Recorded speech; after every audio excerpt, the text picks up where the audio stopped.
स्वागत है आप सभी का योर स्टॉक में। मैं हूं आपके साथ कविता थपलियाल। मेरे साथ जुड़ गए हैं अब मेरे सहयोगी प्रशांत पांडे। प्रशांत, एक और अच्छा दिन फिलहाल लग रहा है बाजार में। इस तरह के माहौल में अगर बाजार से अच्छे संकेत मिले तो वाकई मानना चाहिए कि बाजार बहुत मैच्योरिटी के साथ बर्ताव कर रहा है। बिल्कुल, लेकिन ये मैच्योरिटी आप अपने पोर्टफोलियो में, अपनी कमाई में, अपनी खरीदारी में कैसे दिखाएंगे, यही खासियत होती है इस शो की। क्या कुछ खास है आज योर स्टॉक में, अगले 1 घंटे बताएंगे आपको। लेकिन शुरुआत करते हैं कैनरा बैंक न्यूज हेडलाइंस के साथ। ईरान इजराइल में सीजफायर से बाजार में शानदार तेजी। निफ्टी करीब 150 अंक चढ़कर 25,200 के पार। बैंक निफ्टी में करीब 170 अंकों का इजाफा। 56,650 के करीब। बाजार को आईटी, ऑटो, एफएमसीजी से खरीदारी से सपोर्ट। सीजफायर से ऑयल एंड गैस में भी तेजी। एमजीएल और आईजीएल में 2% तक की मजबूती। रिलायंस, ऑयल इंडिया और इंडियन ऑयल में भी खरीदारी। खपत वाले शहरों में खरीदारी से तेजी। नेस्ले और टाटा कंज्यूमर में 2% तक की तेजी। एचयूएल, गोदरेज कंज्यूमर, ब्रिटानिया में भी खरीदारी। आईटी शेयरों में खरीदारी। एचसीएल टेक, एलटीआई, माइंडट्री और इन्फोसिस 1 से 1.5% ऊपर। विप्रो और एम्फेसिस में भी खरीदारी। ऑटो और एंसिलरी में आज भी खरीदारी। हीरो मोटो, एमएनएम, टीवीएस मोटर में 1 से 1.5% तक की तेजी। मदरसन, बॉश और एक्साइड में भी मजबूती। ब्रोकरेज के अपग्रेड से इंडिया मार्ट में 5% से ज्यादा की तेजी। नुवामा ने खरीदारी की रेटिंग के साथ दिया 3,800 रुपए का लक्ष्य। ग्लोब सिविल प्रोजेक्ट्स का आईपीओ पहले दिन करीब 7 गुना भरा। प्राइस बैंड 67 से 71 रुपए प्रति शेयर। मार्केट एक्सपर्ट शरण नीलानी की अवॉइड की राय। 3 नया SME IPO. Icon facilitators, Abram food, Shri Hare Krishna sponge का आज दूसरा दिन। मार्केट एक्सपर्ट तपन दोषी की तीनों ही एसएमईज आईपीओ में अवॉइड की राय।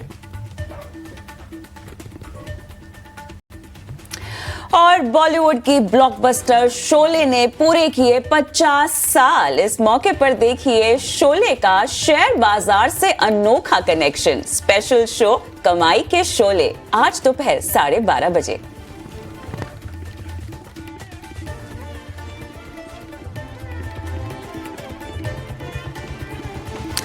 ऑलराइट, शुरू करते हैं योर स्टॉक। हमारे इस कार्यक्रम की अगले 1 घंटे बाद होने वाली है शेयर बाजार की सेक्टर स्पेसिफिक बातचीत होगी, स्टॉक स्पेसिफिक बातचीत भी होगी और आपसे भी जुड़ेंगे। अब आप सोच रहे होंगे कि कैसे आप जुड़ सकते हैं, हमारे शो का हिस्सा बन सकते हैं। एक नंबर आपके स्क्रीन पर फटाफट फ्लैश किए देते हैं, जो कि एसएमएस के जरिए भी आप हम तक पहुंच सकते हैं। इस नंबर पर व्हाट्सएप भी कर सकते हैं 9167329108। और आप चाहें तो अपने सवाल एसएमएस करें, व्हाट्सएप करें इस नंबर पर। सोशल मीडिया पर देख रहे हैं, तमाम सोशल मीडिया हैंडल्स आपके स्क्रीन पे फ्लैश हो रहे हैं। आप अपने सवाल यहां भेज सकते हैं। यूट्यूब पर देख रहे हैं फिलहाल लाइव, तो अपने सवाल वहां भी छोड़ सकते हैं। सवाल पूछने का एक तरीका आपको बता देते हैं, सो दैट आपके लिए आसानी हो और आपको एक सही और सटीक सलाह भी मिले। अगर आपने ऑलरेडी कोई खरीदारी कर रखी है शेयर बाजार में, तो उसकी डिटेल्स देनी होगी। मसलन स्टॉक का नाम देना होगा, किस भाव पर खरीदा है, कब तक उसमें रुकना चाहते हैं, शॉर्ट टर्म नजरिया है या लॉन्ग टर्म। अगर नई खरीद करना चाहते हैं तो वो भी आप हमसे पूछ लीजिएगा। कोई स्टॉक आपके जहन में हो, कुछ खरीदने की सोच रहे हैं, उस पर सलाह चाहिए, तो वो भी आपको हम जवाब हमारे एक्सपर्ट्स के जरिए दिलवा देंगे। और आज हमारे साथ खास मेहमान जुड़ रहे हैं ज्योतिष फाइनेंशियल के गौरांग शाह और एलिगेयर ब्रोकिंग के अजीत मिश्रा। आप दोनों का स्वागत है हमारी इस खास पेशकश में। आप दोनों के पास हम आते हैं बाजार की चाल पे चर्चा के लिए, लेकिन उससे पहले एक छोटा सा चेक लेवल्स के लिहाज से देख लेते हैं कि बाजार फिलहाल कैसे कामकाज कर रहा है। देखिए, मार्केट ब्रेथ से ही शानदार परफॉर्मेंस बाजार की आज जो है पता चल जाएगी। 2098 यहां पर हमें एडवांसेस दिखाई दे रहे हैं। डिक्लाइंस लगभग 469 हैं और क्लियरली 25,200 अहम लेवल यहां पर बाजार फिलहाल 166 अंक निफ्टी ऊपर दिखाई दे रहा है। सेंसेक्स लगभग हम देख सकते हैं 580 अंक ऊपर है। बैंक निफ्टी लगभग 150 अंक ऊपर है। ब्रॉडर इंडेक्सेस अगर आप देखें तो निफ्टी मिड कैप 100 0.5% की तेजी के साथ कारोबार में, और निफ्टी स्मॉल कैप 100 में ज्यादा तेजी है। आज ब्रॉडर इंडेक्सेस में ज्यादा एक्शन, लगभग 1.5% की तेजी के साथ स्मॉल कैप इंडेक्स हमें हरकत में फिलहाल दिखाई दे रहा है। स्टॉक स्पेसिफिक एक्शन एक बार हम चेक कर लेते हैं, जहां पर ऑटो इंडेक्स, माफ कीजिएगा, सेक्टर स्पेसिफिक ऑटो इंडेक्स आप देखिए आधा % ऊपर है। निफ्टी आईटी लगभग 1% ऊपर आज के कारोबार में अब तक। निफ्टी पीएसयू बैंक इंडेक्स को अगर आप देखें तो यहां चाल थोड़ी सी धीमी दिखाई दे रही है, लेकिन फिर भी हम देख रहे हैं कि आधे % लगभग तेजी के साथ कारोबार में ये बना हुआ है। फार्मा एफएमसीजी लगभग उतनी ही तेजी के साथ, आधे से 1% की तेजी के साथ कारोबार में। मेटल्स में आज हल्की फुल्की खरीदारी का एक आलम दिखाई दे रहा है। ओवरऑल अगर आप देखें तो सेक्टर स्पेसिफिक एक्शन भी है बाजार में। एक रियलिटी को अगर आप छोड़ दें जहां और डिफेंस को अगर आप छोड़ दें, काफी सपाट लेकिन लाल निशान में यहां पे कारोबार होता हुआ दिखाई दे रहा है। फिलहाल आपके स्क्रीन पर कुछ इस घंटे के गेनर्स भी लेकर आएंगे निफ्टी के लिहाज से। नेस्ले जहां पर 2.5% के आसपास की तेजी के साथ कारोबार में। टाइटन, टाटा कंज्यूमर कमोबेश 2% की तेजी के साथ बने हुए हैं। HCL टेक, एटर्नल, भारतीय एयरटेल में हम देख रहे हैं 1.25% की तेजी के साथ कारोबार होता हुआ दिखाई दे रहा है। और लूजर्स में देखिए BEL, Kotak bank, Eicher, Shriram finance, axis bank जैसे कुछ काउंटर्स हैं जहां पर हमें कमजोरी आज के सत्र में दिखाई दे रही है। ऑटो और ऑटो एंसिलरीज पर आज हम फोकस करेंगे, बिकॉज यहाँ पे थोड़ा सा खरीदारी का मोमेंटम बनता हुआ बढ़िया दिखाई दे रहा है। IT, FMCG में भी हम देख रहे हैं खरीदारी है, लेकिन अब कितनी टिकाऊ है ये एक बार हमें चेक लेना होगा, जो कि शो में आगे चलकर हम इस पर बातचीत करेंगे। ऑलराइट, बाजार का मूड और माहौल एक बार एक्सपर्ट से जान लेते हैं और उसके बाद दर्शकों से जुड़ना शुरू करते हैं। अजीत, क्योंकि हमें लेवल्स पर बातचीत करनी है, आपके पास आऊंगी। पहले तो आप दोनों का स्वागत है एक बार फिर से। और हम कल भी बात कर रहे थे अजीत, 25,200 और उसके ऊपर का एक अहम लेवल बाजार के लिए इस पूरे हफ्ते जो है इसी रडार पर रहेगा। बताइएगा, निफ्टी और बैंक निफ्टी के लिए आप इस हफ्ते के लिहाज से अहम लेवल्स क्या देख रहे हैं, important support levels? Good morning Kavita. और कविता देखिए, बिल्कुल ये छठा हफ्ता है लगातार जिसकी रेंज 24,500, 25,200 जिसमें मार्केट कंसोलिडेट करता हुआ दिख रहा है। कल का सेशन काफी इंपॉर्टेंट था। आपने एक अटेम्प्ट देखा ब्रेकआउट का, 25,300 तक मार्केट गया बट सस्टेन नहीं कर पाया, क्लोज नहीं कर पाया। और आज दोबारा से आप 25,200 को क्रॉस करते हुए इंडेक्स को देख रहे हैं। तो कहीं ना कहीं बुल्स पूरी कोशिश में लगे हुए हैं कि इस कंसोलिडेशन को एंड करें एक पॉजिटिव ब्रेकआउट के साथ, जो कि इंडेक्स को करीब 25,600, 25,800 तक के लेवल तक ले जाए। तो नो डाउट यहाँ पे बुल्स का अभी भी अपर हैंड है। और बिल्कुल अगर मैं इमीडिएट बात करूं तो 25,000 मेरे हिसाब से एक अच्छा बेस बन गया है, जहां पे कि आगे प्राइस एक्शन और एज वेल एज जो ऑप्शंस का भी जो राइटिंग है, दोनों ही दिखा रहे हैं कि उसको होल्ड होना चाहिए। तो अभी के लिए मेरे हिसाब से बाय ऑन डिप्स की मार्केट है और 25,600 ये आपका एक पहला टारगेट होगा। तो 25,000 के स्टॉप लॉस के साथ यहाँ पे पोजिशनल लॉन्ग किए जा सकते हैं इंडेक्स में। बैंकिंग थोड़ा सा देखिए टाइम ले रहा है, और खासतौर से अगर आप देखेंगे तो प्राइवेट बैंकिंग मेजर्स में वहां पे थोड़ा सा अभी मिक्स ट्रेंड चल रहा है, जिसकी वजह से हम देख रहे हैं कि डिसाइसिव मोमेंटम जो कि क्लियर कट आउट परफॉर्मेंस पहले बैंकिंग में देखने को मिलती थी, वो देखने को नहीं मिल रही है। बट बावजूद इसके टोन पॉजिटिव है। यहाँ पे भी राय यही होगी कि आपको पॉजिटिव टोन मेंटेन रखना है, बाय ऑन डिप्स मेंटेन रखना है। 56,000 मेजर सपोर्ट है, तो जितना उसके नजदीक खरीदेंगे उतना बढ़िया रहेगा। ऊपर पे करीब 58,200 तक के लेवल्स पोजिशनली देखने को मिल सकते हैं। राय आपको बैंकिंग और इसके अलावा निफ्टी पर मिलती हुई 56,000 की जो रेंज है, बाय ऑन डिप्स की रणनीति आपको यहाँ पर मिलती हुई। निफ्टी में भी आपको बाय ऑन डिप्स की रणनीति रखनी है और यहाँ जो है 25,600 तक के आने वाले वक्त में लक्ष्य हासिल हो सकते हैं। चलिए बढ़ते आगे और पहले कॉलर को अपने साथ जोड़ते हैं। जितेंद्र हमारे साथ फोन लाइन पर जुड़ चुके हैं। जितेंद्र जी, गुड मॉर्निंग, कहाँ से बात कर रहे हैं? सर मैं कल्याण से बात कर रहा हूँ। गौरांग साहब को मेरा प्रणाम। उनसे मेरा क्वेश्चन है जी, पूछिए अपना सवाल। हाँ गौरांग साहब, मेरे पास बजाज फाइनेंस 4,000 क्वांटिटी है, 935 का खरीदी है। और एक सवाल था मेरा, एक मैंने हिंदुस्तान लीवर का, यूनिलीवर का फ्यूचर लिया है 2375 में, तो डिविडेंड के बाद उसका प्राइस एडजस्ट नहीं हुआ मेरे स्टॉक में अभी भी शो नहीं कर रहा है। ये दो सवाल है। ठीक है, चलिए गौरांग सर आपके प्रशंसक हैं और आपसे जवाब चाहते हैं। बजाज फाइनेंस में लेवल बता देता हूं, 935 के भाव पे इन्होंने लिया है।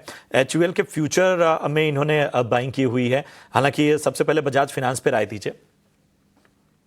बहुत बहुत धन्यवाद प्रशांत भाई, आपका सभी को प्रणाम और शुभ प्रभात। और ये जो हमारे निवेशक और दर्शक मित्र जुड़े हैं, शब्दावली का प्रयोग करने के लिए बहुत बहुत धन्यवाद। आपको भी सादर प्रणाम और शुभ प्रभात हमारे तरफ से। राय देने से पहले अनिवार्य होगा डिस्क्लोजर देना प्रशांत भाई। ये जो भी राय हम आपके समक्ष निवेश की रणनीति को लेकर के रखेंगे, ये हमारी रिसर्च टीम के तरफ से, इसमें हमारी कंपनी जियोजित का या हमारा कोई निजी निवेश नहीं है, ना ही किसी प्रकार का वित्तीय लाभ है, ना ही किसी प्रकार का कॉन्फ्लिक्ट ऑफ इंटरेस्ट। लेकिन इसी प्रकार से राय हम हमारे क्लाइंट्स को देते हैं, हो सकता है उनका निवेश हो। अब प्रश्न है बजाज फाइनेंस पर, तो हाल ही में विभाजन किया गया, प्राइस मूल्यांकन भी उसी तरीके से एडजस्ट हुए हैं। और प्रशांत भाई, ये एक ऐसा स्टॉक है बजाज फाइनेंस, पिछले साल अक्टूबर दिसंबर में जब बाजार में, और इस साल भी जनवरी से कुछ समय पहले जो मंदी और बिकवाली का जोर था, खास करके विदेशी संस्थागत निवेशक को लेकर के, ये एक ऐसा स्टॉक या शेयर था जिसने अपने आप को संभाला और उस समय में सर्वोच्चम स्तर भी बनाया अपने जीवन का। कहने का तात्पर्य ये है कि काफी लंबे समय से बजाज फाइनेंस पर हमारी खरीदारी की राय रही है, फिलहाल भी हमारी खरीदारी की राय है। आप अगर नजरिया लंबी अवधि का है तो बने रहे। मेरे ख्याल से फिर से कारोबार के आधार पर, नतीजों के आधार पर जो मूल्यांक है शेयर के, उसमें वृद्धि होने की संभावना है लंबी अवधि के नजरिए से। जो इसका इनका प्रश्न है HUL, हिंदुस्तान यूनिलीवर, FNO में जो इन्होंने खरीदारी कर रखी है, तो पहले तो मैं FNO पर टिप्पणी नहीं करूंगा क्योंकि मैं सक्षम नहीं हूं FNO की किसी प्रकार की खरीदारी या बिकवाली को लेकर के टिप्पणी करने के लिए। ये निर्भर करेगा आपने कब लिया था, और मेरे ख्याल से जो हमारे दूसरे तकनीकी विशेषज्ञ है, ये ज्यादा मेरे ख्याल से इस पर रोशनी डाल सकते हैं और ज्ञान वितरित कर सकते हैं। मैं इस पर ज्यादा टिप्पणी नहीं करूंगा। हालांकि ये बिल्कुल कहूंगा हिंदुस्तान यूनिलीवर पर लंबी अवधि के लिए खरीदारी की राय है, लेकिन FNO में पोजीशन है तो मैं टिप्पणी नहीं करूंगा। संक्षिप्त में आप सलाह देना चाहेंगे? देखिए कविता, अगर HUL की बात करें तो शायद डिविडेंड को लेकर उनका सवाल है कि डिविडेंड के बाद उनकी पोजीशन एडजस्ट नहीं हुई है। वो शायद सोच रहे होंगे कि उसके बाद स्टॉक प्राइस ऑलरेडी नीचे आ जाएंगे, बट वो एडजस्टमेंट ऑलरेडी प्राइस में होती है, इनबिल्ट होती है। तो उसका जो, अगर आप शॉर्ट करके चल रहे हैं कि अगर आपको लगता है कि डिविडेंड के बाद तो प्राइस नीचे आ जाएंगे, तो वो उस तरीके के एडजस्टमेंट्स नहीं होती हैं। बाकी अगर मैं HUL की बात करूं तो अगर FMCG एक ऐसा स्पेस है जहां पे कि मेजॉरिटी ऑफ द स्टॉक अभी भी मुझे लगता है कि प्रेशर में ही है। HUL उनमें से एक बड़ा नाम है जिसमें कि अपने मेजर एवरेजेस को रीटेस्ट करके करीब 2350 के पास मल्टीपल अटेम्प्ट्स हुए हैं पिछले करीब 1-1.5 महीने में, और सभी में फेल हुआ है। तो इंडिकेशन ये है कि अंडर परफॉर्मेंस कंटिन्यू रहेगी। तो आपका अगर नजरिया शॉर्ट टर्म का है तो डेफिनेटली मेरी एग्जिट की राय होगी HUL से। सलाह अजीत की तरफ से। सुशील गौतम साहब फोन लाइन पर मेरे साथ है। नमस्कार गौतम साहब, कैसे हैं? नमस्कार सर। नमस्कार मैडम। हाय, गुड मॉर्निंग, बताइए। तो मेरे दो सवाल है एक्चुअल में, एक तो SBI पर और CDSL पर है। ओके सर, खरीदारी का लेवल बताएंगे SBI में? मैंने SBI के 166 क्वांटिटी लिया है 369 पर। 369, ओके। मुनाफे में सर, मुबारकबाद जी, थैंक यू। CDSL मैंने 25 क्वांटिटी ली है at the rate of 836 CDSL, okay. अब मुझे बताइए दोनों में ही आपको कितना रुकना है और समय कितना देना चाहते हैं? ये तो लॉन्ग टर्म है मैडम। दोनों भी लॉन्ग टर्म है ना? दोनों ही लॉन्ग टर्म है। Okay, perfect. और दोनों में ही बम्पर मुनाफा, खासतौर से CDSL में आपकी कमाई ज्यादा हो रही है। गौरांग बताइएगा, इनके लेवल्स बहुत इंटरेस्टिंग है। देखिए SBI में इन्होंने 369 और CDSL में 836 के लेवल पे खरीदारी कर रखी है और लंबा भी रुकना चाहते हैं। निवेश का ही नजरिया है। एक तो बाइंग लेवल्स इंटरेस्टिंग कितने बताइएगा, और इस तरह के उम्दा काउंटर्स को लेकर आप एक बढ़िया सा पोर्टफोलियो बना सकते हैं अपने स्टॉक्स का। ये रणनीति आपको इनकी कैसे लग रही है गौरांग?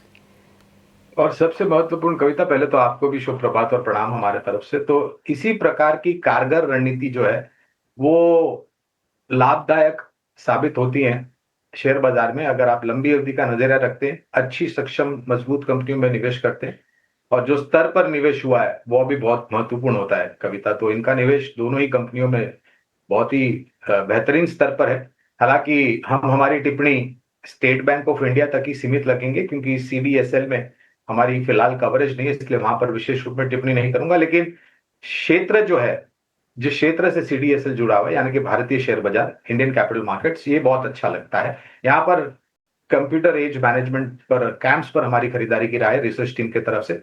और एक धारणा ये लगाते हैं कि शेयर बाजार अच्छा करेगा तो शेयर बाजार से जुड़ी हुई कंपनियां भी जो सक्षम और मजबूत है वो अच्छा कामकाज करेगी। लेकिन विशेष टिप्पणी नहीं करूंगा सीडीएसएल पर क्योंकि कवरेज नहीं है। जहां तक प्रश्न इनका स्टेट बैंक ऑफ इंडिया पर है तो अनुमानित लक्ष्यांक, पहले तो हमारी रिसर्च टीम की तरफ से खरीदारी की राय है, अनुमानित लक्ष्यांक जो है वो करीबन 900 रुपए के आसपास के। तो आपको अगर रुपए की जरूरत नहीं है और समय दे सकते हैं लंबी अवधि के लिए तो स्टेट बैंक ऑफ इंडिया में बने रहे। स्टेट बैंक ऑफ इंडिया में आपको बने रहने की सलाह लंबी अवधि के हिसाब से। बढ़ते हैं आगे और अब आपके लिए लेकर आते हैं ऑप्शंस के चैंपियन।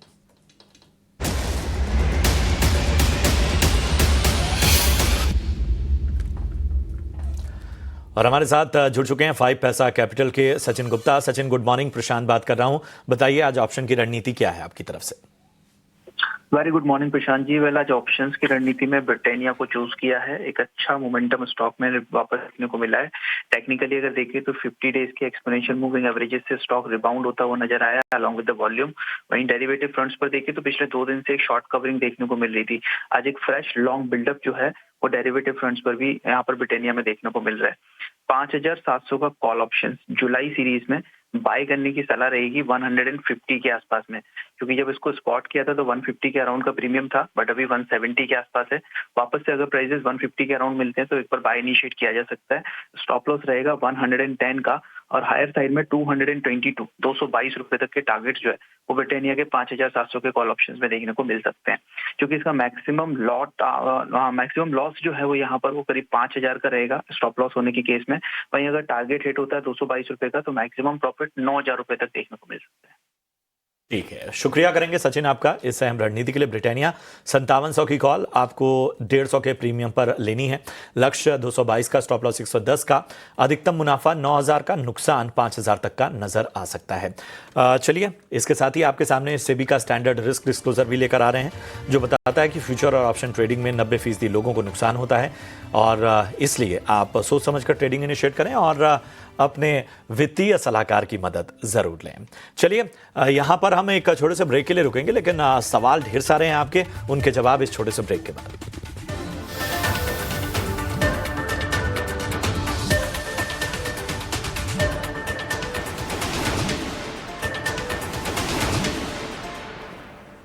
Welcome back. आप देख रहे हैं योर स्टॉक और चलिए झटपट कुछ यूट्यूब के सवालों को शो में शामिल करते हैं।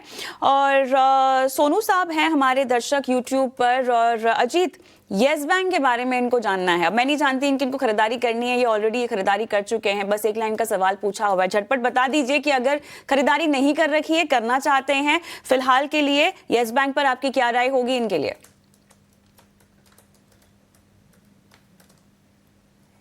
अजीत आप म्यूट पर हैं शायद। सॉरी। सो बेसिकली कविता देखिए, यस बैंक को लेकर हमने पहले भी बहुत बार बात की है कि जब आपके पास ऐसे स्टॉक्स हैं जो कि रिकॉर्ड हाइज पे हैं, बैंकिंग इंडेक्स अगर रिकॉर्ड हाइज पे पास ट्रेड कर रहा है तो फिर आपको यहाँ पे देखने की कोई जरूरत नहीं है जब तक कि कोई एक डिसाइसिव रिवर्सल यहाँ पे दिखता नहीं है। तो मेरी राय होगी कि आपके पास कोटक, एक्सिस बैंक, आईसीआईसीआई और एचडीएफसी, ये चारों ही विकल्प हैं जिसमें से कोई भी आपको जो प्रेफरेंस है उसके हिसाब से आप चूज कर सकते हैं। यस बैंक को अवॉइड करने की रिकमेंडेशन होगी। रहने की सलाह यहां पर आती हुई अजीत जी की तरफ से। चलिए बढ़ते हैं आगे, एक अहम खबर की ओर बढ़ेंगे। एनएसई ने पेंडिंग मामलों के सेटलमेंट के लिए सेबी से संपर्क किया है। मामले का सेटलमेंट करके एनएसई की जल्द आईपीओ लाने की योजना है। ज्यादा जानकारी के साथ अंकुर मिश्रा मेरे सहयोगी जुड़ चुके हैं। अंकुर बताएं आखिर ये पूरा मामला है क्या? आईपीओ को लेकर कवायद फिर से एक बार तेज होते हुए नजर आ रही है। सूत्र हमें यही बता रहे हैं कि एनएसई अब एक एप्लीकेशन मूव किया है सेबी में, और ये जो एप्लीकेशन है वो सेटलमेंट एप्लीकेशन है। यहाँ पर जो ऑफर किया गया है वो करीब 1000 करोड़ के आसपास ऑफर किया है, ताकि पुराने जो पेंडिंग केसेस हैं, खासकर कोलोकेशन केस और डार्क फाइबर केस, उनका सेटलमेंट हो सके। इससे पहले आपको याद दिला दें कि अक्टूबर 2023 में ये जो सेटलमेंट था वो हुआ था एक कोलोकेशन केस में। अब जो लंबित मामले हैं उनको भी फिर से जो सेटल करने की कवायद तेज हो चुकी है।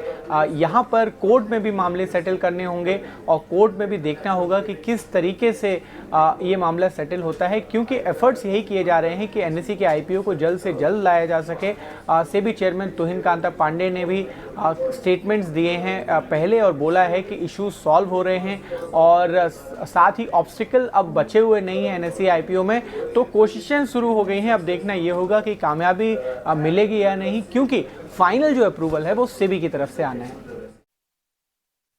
ये खबर आते हुए अंकुर आपका बहुत बहुत धन्यवाद। और इसी के साथ योर स्टॉक के इस एडिशन को हम फिलहाल के लिए यहीं रोकते हैं। अजीत, बहुत बहुत धन्यवाद आपका, आप जुड़े हमारे साथ और दर्शकों के सवालों के जवाब दिए। शुक्रिया शिरकत करने के लिए। गौरांग, आपसे गुजारिश है कि आप हमारे साथ बने रहें, क्योंकि एक छोटा सा ब्रेक लेंगे और ब्रेक के उस पार योर स्टॉक का सेकेंड एडिशन, जहां पर भी दर्शकों से बातचीत होने वाली है। तो दर्शक आप कहीं पर नहीं जाइएगा, गुजारिश आपसे भी है। मिलते हैं ब्रेक के बाद।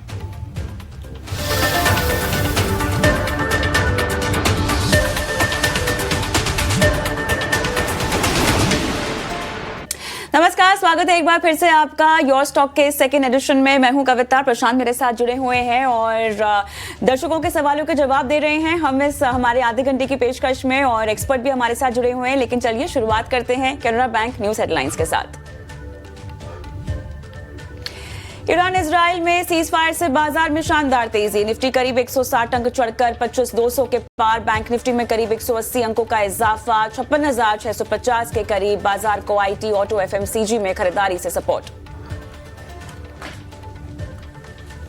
सीज फायर से ऑयल एंड गैस में भी तेजी, एमजीएल और आईजीएल में 2% तक की मजबूती। रिलायंस, हिंदुस्तान पेट्रोलियम और इंडियन ऑयल में भी खरीदारी। खपत वाले शहरों में खरीदारी से तेजी, नेस्ले और टाटा कंज्यूमर में 2% तक की तेजी। एचयूएल, गोदरेज कंज्यूमर, ब्रिटानिया में भी खरीदारी। आईटी शेयरों में खरीदारी, एचसीएल टेक, एलटीआई माइंट्री और इन्फोसिस 1 से 1.5% ऊपर। विप्रो और एम्फेसिस में भी खरीदारी। ऑटो और ऑटो एंसिलरी में आज भी खरीदारी। हीरो मोटो, एमएनएम, टीवीएस मोटर में 1 से 1.5% तक की तेजी। मदरसन, बॉश और एक्साइड में भी मजबूती। ब्रोकरेज के अपग्रेड से इंडिया मार्ट में 5% से ज्यादा की तेजी। नुवामा ने खरीदारी की रेटिंग के साथ दिया 3,800 रुपए का लक्ष्य। ग्लोब सिविल प्रोजेक्ट्स का आईपीओ पहले दिन करीब 7 गुना भरा, प्राइस बैंड 67 से 71 रुपए प्रति शेयर। मार्केट एक्सपर्ट शरण लीलानी की अवॉइड की राय। नए SME IPOs, icon facilitators, Abram food, Shri Hare Krishna sponge का आज दूसरा दिन। मार्केट एक्सपर्ट तपन दोषी की तीनों ही आईपीओज में अवॉइड की राय। कमजोर लिस्टिंग के बाद एरिस इंफ्रा में 13% से ज्यादा की गिरावट। ईटी नाउ स्वदेश पर एक्सपर्ट ने दी थी अवॉइड की राय। 222 का था इशू प्राइस, बीएसई पर 209 रुपए प्रति शेयर पर हुआ लिस्ट। और बॉलीवुड की ब्लॉकबस्टर शोले ने पूरे किए 50 साल। इस मौके पर देखिए शोले का शेयर बाजार से अनोखा कनेक्शन। स्पेशल शो कमाई के शोले आज दोपहर 12:30 बजे।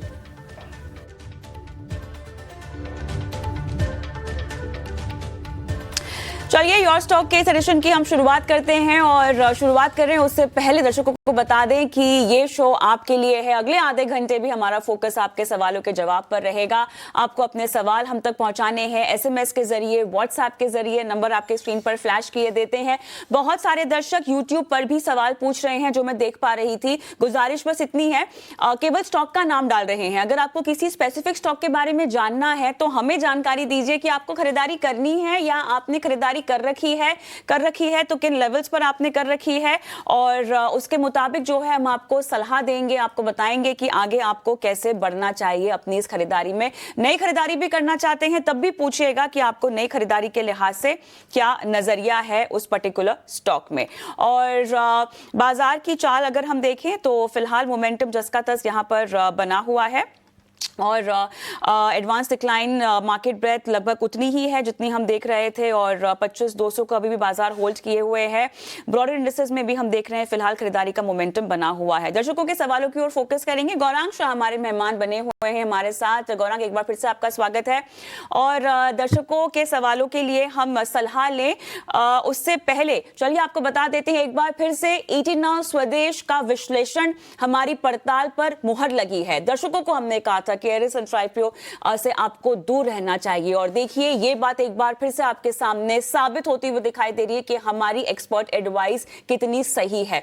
13% आप देख सकते हैं, उससे भी ज्यादा हम देख रहे हैं। फिलहाल 15% के आसपास हम देख रहे हैं लिस्टिंग के बाद स्टॉक टूट चुका है। देखिए कितनी गहरी चोट आपकी कमाई पर इस तरह के IPO से लगती है। हमारे एक्सपर्ट्स ने पहले ही आपको अवॉइड की सलाह दी थी, आपको बचाया था और अगर आपने ये बात नहीं सुनी है तो अब ये एक लेसन है, आगे चलकर आपको हमारे एक्सपर्ट्स की बात समझनी है क्योंकि जो विश्लेषण आपको दिया जाता है वो बहुत बारीक रिसर्च के बदौलत दिया जाता है। कंपनी क्या करती है, कंपनी की ऑर्डर बुक क्या है, आने वाले समय में क्या प्रोस्पेक्ट है, इवन इफ अगर आप लिस्टिंग गेन्स लेना चाहते हैं क्या उसके काबिल भी कंपनी है या नहीं, ये तमाम पहलुओं पर हम अपनी गहरी रिसर्च लेकर आपको बातें बताते हैं हमारे एक्सपर्ट्स के जरिए। और एक बार फिर से एरिस इंफ्रा सॉल्यूशन का IPO आप देख सकते हैं लिस्टिंग के बाद कितना ज्यादा नुकसान यहां पर लोगों को हो रहा है। जितने भी लोगों ने लिस्टिंग गेन के लिहाज से खरीदारी करने का मन बनाया था और पैसे लगाए थे, देखिए उनके हाथ किस तरह से जले हैं और इसीलिए बहुत सतर्कता आपको बरतनी चाहिए, सावधानी से आगे बढ़ना चाहिए। इस तरह के IPO में सलाह मशवरा करके ही और खासतौर से हमारे एक्सपर्ट्स की राय लेकर ही आपको आगे बढ़ना चाहिए और इसमें हमने आपको क्लियरली अवॉइड की सलाह भी दी थी। चलिए आगे बढ़ते हैं और अब वक्त हो चला है दर्शकों से बातचीत करने का। हमारे साथ रजी हमारे दर्शक फोन लाइन पर हैं पुणे से। नमस्कार। हाँ, good morning ma'am. Good morning sir, क्या हाल चाल, कैसे हैं?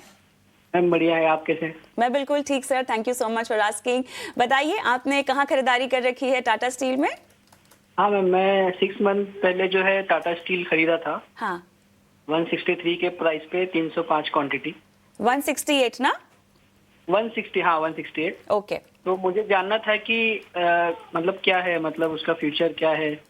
मैं शॉर्ट टर्म के लिए देख रहा हूँ, 3 से 4 महीने के लिए। ओहो, शॉर्ट टर्म का आपका इसमें नजरिया है। चलिए ठीक है। हमारे साथ गौरांग बने हुए हैं। गौरांग शायद नजरिए के हिसाब से आप इनको सलाह ना दे पाए, लेकिन बताइएगा अगर आपकी रिसर्च पैनल के लिस्ट में ये स्टॉक है और अगर इसमें नजरिया आपका लंबा है। तो कविता देखिए, धातु क्षेत्र में अगर आप निवेश करते हैं, सर्वप्रथम तो आपका नजरिया कम से कम 2-2.5 साल का होना चाहिए, क्योंकि ये जो क्षेत्र है धातु क्षेत्र, मेटल सेक्टर, ये ज्यादातर निर्भर है अंतर्राष्ट्रीय स्तर पर जो खबरें आती हैं। अमेरिका में टैरिफ को लेकर के अब कुछ स्पष्टीकरण आया, जुलाई के पहले हफ्ते में मेरे ख्याल से और स्पष्टीकरण आएगा। और दूसरी तरफ चाइना से जो खबरें आती हैं, इसमें कोई निसंदेह बात है कि खपत को लेकर के स्थानीय मार्केट में बहुत बड़ा मौका है, लेकिन दिक्कत है निर्भरता अंतर्राष्ट्रीय स्तर पर जो खबरें आती हैं उसको लेकर के। दूसरी बात, आंकड़ों के आधार पर भी अगर आप देखने जाएं तो तिमाही दर तिमाही तो बहुत बड़ा परिवर्तन नहीं होता है धातु क्षेत्र में। हाँ, छमाही दर छमाही, साल दर साल अगर आप आकलन करें आंकड़ों का तो आपका नजरिया सकारात्मक होता है। इनको मैं एक राय दूंगा, अगर आप शेयर बाजार में छोटी मध्यम अवधि के लिए कारोबार करना चाहते हैं, 3-4 महीना 6 महीना जो भी आपको ठीक लगे, तो आपका जो क्षेत्र का चयन होना चाहिए वो बराबर होना चाहिए। अब धातु क्षेत्र में आपने निवेश किया और आप उम्मीद करते हैं कि 3-4 महीने में आपको मुनाफा मिले, तो ये मुझे थोड़ा बहुत ठीक नहीं लग रहा है। हालांकि मैं विशेष रूप में टिप्पणी नहीं करूंगा क्योंकि इनका नजरिया छोटी अवधि का है, बशर्ते कि अगर ये अपनी समय सीमा में परिवर्तन कर सके तो हमारी रिसर्च टीम के तरफ से लंबी अवधि के लिए बने रहने की राय है। इनका निवेश एक तो थोड़ा बहुत ऊपरी स्तर पर है, अगर ये मन बदलते हैं तो एक या दो विकल्प इनको दे सकता हूं, पहले तो बने रहे। और अगर टाटा स्टील का शेयर गिरावट में 150-140 के नीचे आता है, इनके पास अगर लंबी अवधि के लिए निवेश लायक पूंजी है, तो थोड़ी बहुत खरीदारी करके और संख्या में शेयर जोड़े ताकि इनका जो निवेश का स्तर है वो थोड़ा बहुत नीचे आता है। तो ये है राय आपको आपके स्टॉक्स पर मिलती हुई। अगला सवाल असीम विश्वास जी हमारे साथ फोन लाइन पर जुड़ चुके हैं। असीम जी नमस्कार, कहाँ से बात कर रहे हैं? नमस्कार, मैं अहमदाबाद से बात कर रहा हूँ, अहमदाबाद गुजरात। जी जी, बताइए असीम जी, क्या मदद की जाए आपकी? कौन सा स्टॉक लिया आपने? मैं फर्टिलाइजर 2 स्टॉक लिया है। एक है RCF, मैं लिया था 161 में 5000, और दूसरा है NFL लिया था 108, 50, दोनों 5-50 शेयर है। 108 and 161। NFL आपने 108 पे लिया है ना? हाँ, NFL 108 पे और RCF 161 पे। ठीक है। समय कितना देना चाहते हैं, क्योंकि नुकसान में मैं 2-3 साल 2 से 3 साल का नजरिया है। गौरांग सर, मैं आपके पास आना चाहूँगा। सबसे पहले राष्ट्रीय केमिकल्स एंड फर्टिलाइजर, जिसे हम RCF के नाम से जानते हैं, 161 की इनकी बाइंग है और इनकी बाइंग से नीचे है ये स्टॉक। हालांकि आज हम देख रहे हैं कि लगभग 1.5% ये स्टॉक चला है। पिछले अगर हम 6 महीने में देखें तो लगातार दबाव में रहा है ये स्टॉक और इस साल अब तक 11% 12% के आसपास यहां पर गिरावट हमने देखी है। हालांकि ये 2 से 3 साल का नजरिया लेकर चल रहे हैं।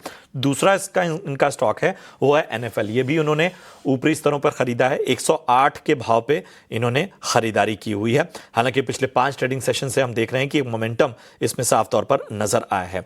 तो RCF और इसके अलावा NFL, इन दोनों पर राय दीजिए। 2 से 3 साल का नजरिया, लंबी अवधि का। प्रशांत भाई, ज्यादा तो इनकी मैं सहायता नहीं कर सकूंगा क्योंकि ये दोनों कंपनियों के ऊपर कवरेज नहीं है। एक समय पर इस क्षेत्र से जुड़ी हुई एक कंपनी है कोरोमंडल इंटरनेशनल, जिस पर हमारी पहले खरीदारी की राय थी। अब हमारे लक्ष्यांक आ चुके तो उस पर भी हमारी जो राय थी वो निकाल दी है। लेकिन ये क्षेत्र जो है, देखो 2-3 बातें हैं प्रशांत भाई। एक तो ये क्षेत्र जब बारिश का मौसम आता है तो बारिश के मौसम से पहले और शुरुआत में जो बारिश का मौसम होता है उसमें ये चर्चा में रहता है, फर्टिलाइजर, यूरिया स्टॉक्स। दूसरी तरफ ये बारिश का मौसम खत्म होने के बाद ज्यादातर इस क्षेत्र से जुड़ी हुई जो कंपनियां हैं वो बहुत दायरेबंद कारोबार करती है। लेकिन कुछ चीजें अच्छी हुई है। उदाहरण के तौर पर सरकार के तरफ से जो नीतियां हैं फर्टिलाइजर और यूरिया को लेकर के, और उसके साथ साथ जो हमारे किसान भाई बहन हैं जो कृषि उद्योग से जुड़े हैं, उनको जानकारी देना कि आप फर्टिलाइजर और यूरिया कितनी मात्रा में और किस प्रकार से इस्तेमाल करते हैं। नीम की मिलावट के बाद जो कालाबाजारी होती थी फर्टिलाइजर रिलेटेड की, वहां पर भी अब पूर्ण तरीके से वो विराम हो चुका है। वहां पर अब किसी प्रकार की कालाबाजारी नहीं होती है। तो क्षेत्र अच्छा है, लेकिन अनफॉर्चुनेटली कवरेज न होने के कारण मैं विशेष रूप में इनकी सहायता नहीं कर सकूंगा। आगे बढ़ते हैं और अगले दर्शक का सवाल लेते हैं। अनिल मनोहर जी मेरे साथ फोन लाइन पर हैं। नमस्कार सर, कैसे हैं? नमस्कार नमस्कार, I am fine, how are you? मैं बिल्कुल ठीक हूँ, थैंक यू सो मच। कहाँ से बोल रहे हैं आप अनिल जी? जी मैं मुंबई से बात कर रहा हूँ। ओके, पूछिए। मेरे पास 2000 शेयर है M&M फाइनेंस के। मैंने 256 के प्राइस पे खरीदे थे। अभी मेरा सवाल वेरी स्पेसिफिक है।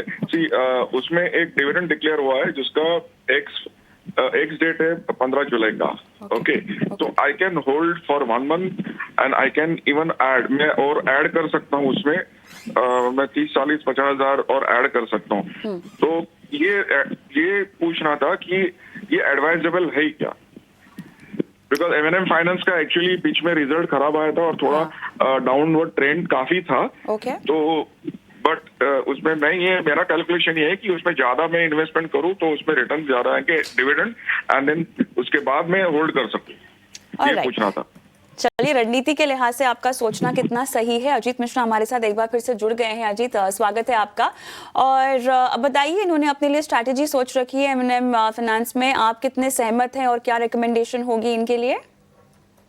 देखिए कविता, M&M फाइनेंस जैसा कि इन्होंने बताया कि काफी लंबे टाइम से एक अंडर परफॉर्मेंस स्टॉक में झेल रहे हैं। बिकॉज अगर आप देखेंगे तो सितंबर 2024 में अपने रिकॉर्ड हाइस को रीटेस्ट करने के बाद एक करेक्टिव टोन आया। इसके बाद से स्टॉक काफी ज्यादा एक टाइट रेंज में ही डल ट्रेड कर रहा है। बट अच्छी बात यह है कि 255 का जो जोन है वहां पे मल्टीपल सपोर्ट्स हैं। मींस आप लोअर बैंड के पास ही ट्रेड कर रहे हैं, तो यहाँ पे डाउनसाइड रिस्क कम है। तो इनका नजरिया क्योंकि डिविडेंड का है, साथ ही साथ लॉन्ग टर्म इन्वेस्टमेंट शायद ये अगर कंसिडर करें तो एक अच्छा मेरे हिसाब से अपॉर्चुनिटी होगा। तो क्योंकि शॉर्ट टर्म में मुझे लगता है कोई मेजर अपसाइड यहाँ पे देखने को मिल सकता है। 280-85 का अपर बैंड है और 260-55 का लोअर बैंड। तो इसी रेंज में ही मुझे लगता है कि ये लैंग्वेज करेगा। तो बेटर यही है कि आप इन्वेस्टमेंट के टाइम होराइजन थोड़ा सा बढ़ाइए और उसमें बने रहिए for both dividend and long term capital gains. नजरिया अजीत जी की तरफ से आपको मिलता हुआ। बढ़ते आगे, सुनिंदर पाल सिंह जी हमारे साथ इस वक्त फोन लाइन पर जुड़े हुए हैं। सुनिंदर नमस्कार, कहां से बात कर रहे हैं?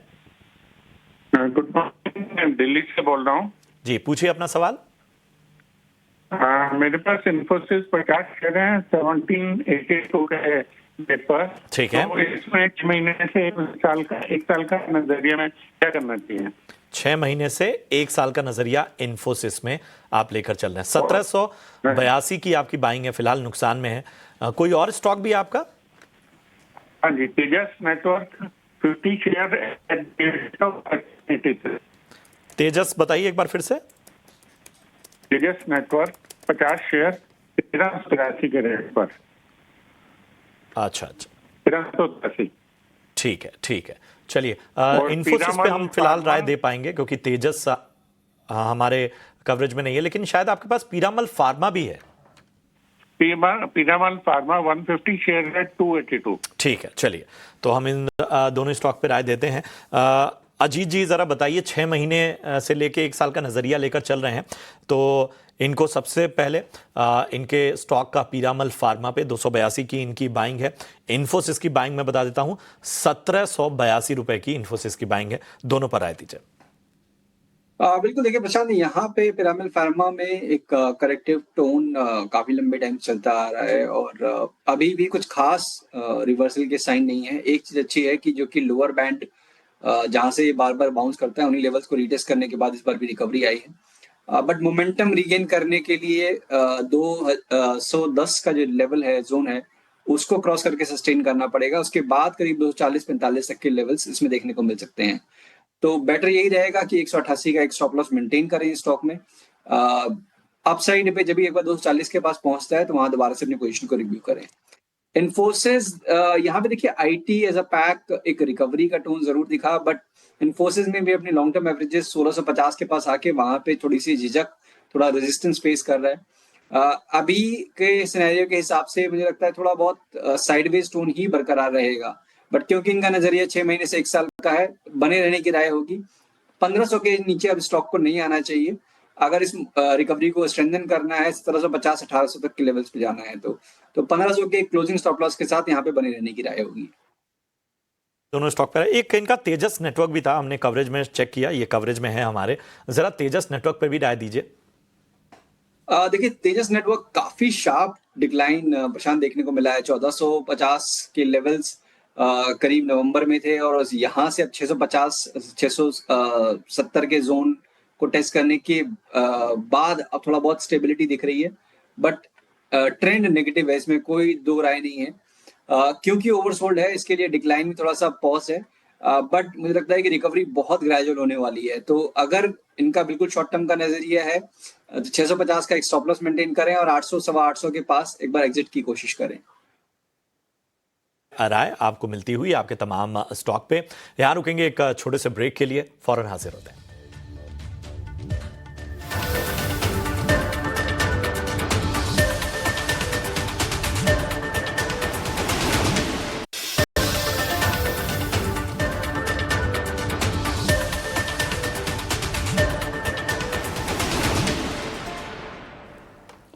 वेलकम बैक, आप देख रहे हैं योर स्टॉक और अविनाश कुमार हमारे दर्शक फोन लाइन पर हमारे साथ हैं। नमस्कार अविनाश जी, गुड मॉर्निंग। कहाँ से बोल रहे हैं? गुड मॉर्निंग मैम, मैं मुजफ्फरपुर बिहार से बोल रहा हूँ। ऑलराइट, इरेडा में खरीदारी कर रखी है सर? जी मैम, 220 की खरीदारी है। ओके। और ये बार बार 180 पे जाके वापस आ जाता है, इसमें क्या स्ट्रेटेजी रखा जाए? बिल्कुल, और आपने नजरिया भी निवेश का रखा हुआ है, लंबा है ना? जी मैम। चल ओके, ऑलराइट। गोदाम इरेडा लॉन्ग टर्म 220 की लेकिन इनकी खरीदारी है। दिक्कत निवेश के स्तर को लेकर के कंपनी में कोई दिक्कत नहीं है। अनिवार्य होगा डिस्क्लोजर देना कि आइरिडा के ऊपर लंबी अवधि के लिए पहले तो जब आईपीओ आया था तब निवेश की राय थी कविता, और इसके पश्चात हमने बुनियादी तर्क के आधार पर खरीदारी की राय Indian renewable energy development agency limited यानी कि आइरिडा पर दी है। लंबी अवधि का नजरिया तो पहले तो बने रहे, इस स्तर पर नहीं लेकिन अगर 160 और 150 के बीच में अगर गिरावट में आता है आइरिडा का शेयर, तो अगर इनके पास निवेश लायक पूंजी है तो हम थोड़ी बहुत एवरेज करने की राय देंगे। दिक्कत खरीदारी का स्तर है, इनके लिए अनिवार्य है कि ये लंबी अवधि के लिए पूंजी अपने पास जो है वो उसमें थोड़ा बहुत खरीदारी करें। आइदर ये 50% भी एवरेज कर सकते हैं या उससे ज्यादा, ये निर्भर करता है इनके पास पूंजी कितनी है, लेकिन एवरेज करना बहुत ही अनिवार्य होगा। चलिए, तो ये है राय आपको इरिडा पर मिलती हुई। बढ़ते हैं आगे, उमेश का सवाल लेते हैं जोधपुर राजस्थान से। उमेश जी नमस्कार। नमस्कार जी, बहुत बहुत नमस्कार जी, बताइए क्या मदद की जाए आपकी? मेरे पास हेल के करीब 700-800 शेयर हैं, HAL। ठीक है, बाइंग प्राइस आपकी 4970 की है? हाँ, 4970 की है। अब एवरेज मैंने उसको 49 कर दिया है। ठीक है, ठीक है, ठीक है। चलिए, लंबी अवधि का नजरिया आप लेकर चल रहे हैं इसमें? हो सकता है। ठीक है, चलिए। गौरांग सर, मैं आपके पास आना चाहूंगा डिफेंस क्षेत्र पर। मतलब मैं तो जब भी आपके साथ चर्चा करता हूं तो डिफेंस क्षेत्र पर आप हमेशा विस्तृत नजरिया देते रहते हैं और लगभग ज्यादातर शोज में बहुत ही बेहतर तरीके से आपने वक्त वक्त पर रणनीति खासतौर पर डिफेंस क्षेत्र की और सरकारी शेयरों को लेकर जताई है। HAL इनकी खरीदारी है 4900 के स्तर की, बताइए क्या करना चाहिए? ने बहुत ठीक फरमाया। क्षेत्र हमें बहुत पसंद आता है और काफी लंबे समय से हमने हमारे ही चैनल ग्रीन हाउस स्वदेश पर चर्चा भी की है और लोगों को निवेश करने की राय दी है। हमने ये भी कहा है कि 3 से 5 साल का नजरिया रखें। अगर आपको वास्तविकता में काफी अच्छा मुनाफा कमाने का, तो इतना समय लगता है ऑर्डर बुक को एग्जीक्यूट करने के लिए। बुक और टेक्नोलॉजी और प्रिसिशन टेक्नोलॉजी को लेकर के बहुत ही कॉम्प्लेक्स तरीके से ये बनाते हैं अपने प्रोडक्ट्स। जब IPO आया था तब खरीदारी की राय थी, HAL पर निवेश की राय थी। फिलहाल तो कवरेज नहीं, लेकिन ये एक रक्षा क्षेत्र की सरकारी कंपनी जो कि लड़ाकू विमान और लड़ाकू हेलीकॉप्टर बनाती है, जैसे कि लाइट कॉम्बैक्ट हेलीकॉप्टर प्रचंड, तेजस लाइट कॉम्बैक्ट एयरक्राफ्ट का पहला रूप, उसके बाद दूसरा तीसरा रूप। और हमें लग रहा है कि आने वाले समय में जिस प्रकार की ऑर्डर बुक है, बहुत ही बेहतरीन तरीके से इनको फायदा हो सकता है। विशेष रूप में टिप्पणी नहीं करूंगा क्योंकि कवरेज नहीं है, लेकिन एक बहुत ही सक्षम और मजबूत कंपनी है हिंदुस्तान एरोनॉटिक्स लिमिटेड। चलिए, तो इसी सलाह के साथ हम योर स्टॉक के सजेशन को भी यहीं समाप्त करते हैं। गौरांग आपका, अजीत आपका बहुत बहुत धन्यवाद, समय दिया, दर्शकों के सवालों के जवाब दिए आप दोनों ने ही, धन्यवाद। चलिए, अब योर स्टॉक तो हम समाप्त कर रहे हैं, लेकिन एक ब्रेक लेंगे। ब्रेक के उस पार मुनाफे की मंडी में आज क्या खास रहने वाला है, हमारे साथ जुड़ गए हैं विश्व मोहन, हमारे सहयोगी। बताइएगा किस कमोडिटी पर नजर है, क्या फोकस में है? देखिए, गोल्ड और सिल्वर, क्रूड, इन दोनों में अच्छी रिकवरी दिख रही है। क्या ये रिकवरी टिकाऊ है, कुछ दम बचा हुआ है, ये चर्चा करेंगे। और साथ ही पल्सेस मार्केट को लेकर, दलहन को लेकर एक अहम खबर आ रही है।